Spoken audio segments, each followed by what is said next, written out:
Tumesema kwamba sauti ile iliyosikika, kwa nini una conclude ni Mungu moja kwa moja, wakati katika Yohana 5:37 inatupa maneno mengine?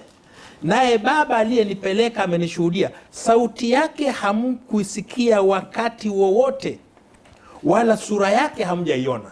Kwa hivyo sauti ya Mungu haijasikika wakati wowote kwa mujibu wa Bwana Yesu.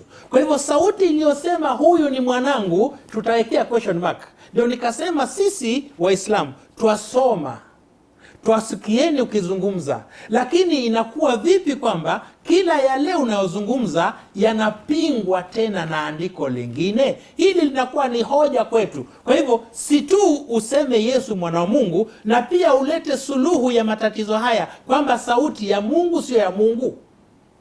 Haya ni baadhi ya mambo ambayo lazima uwe utakuwa ni mwenye kuyajibu. Andiko kwamba Yesu ni mwana wa Mungu, narudia tena, ndani ya Biblia tangu Agano la Kale hatukuona mtu kuitwa mwana wa Mungu kuja kwa namna ilivyo leo, bali maana iliyokuja katika wana wa Mungu imekuja ukaribu. Naomba ndugu yangu, rafiki yangu apate haya.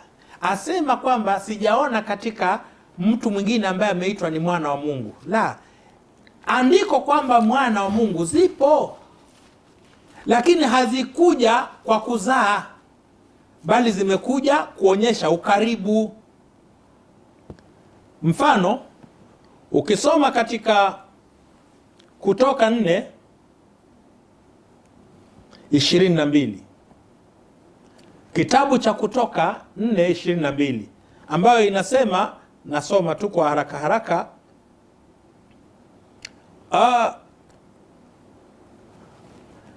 nawe umwambie Farao, Bwana asema hivi, Israeli ni mwanangu mimi, mzaliwa wa kwanza wangu. Hapa ndugu Mabao, Pastor Mabao, ndio tunapata matatizo.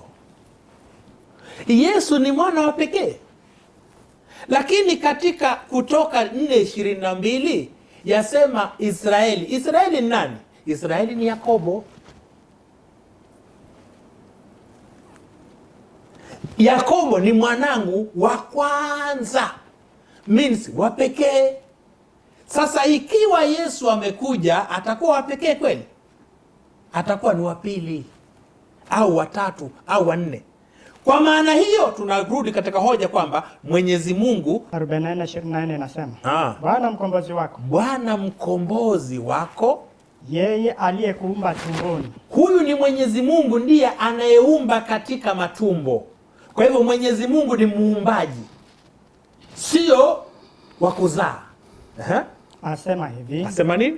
Mimi ni Bwana nifanye vitu vyote sana, nizitandaye mbingu peke yangu sana, nieneza nchi sana. Ni nani aliye pamoja nami? Mungu ameumba, ameeneza nchi na amefanya kila kitu, kisha akauliza ni nani aliye pamoja nami? Ni swali, ndugu Mabao, ambayo inafaa utuambie. Mungu ni, does God beget or he is a creator?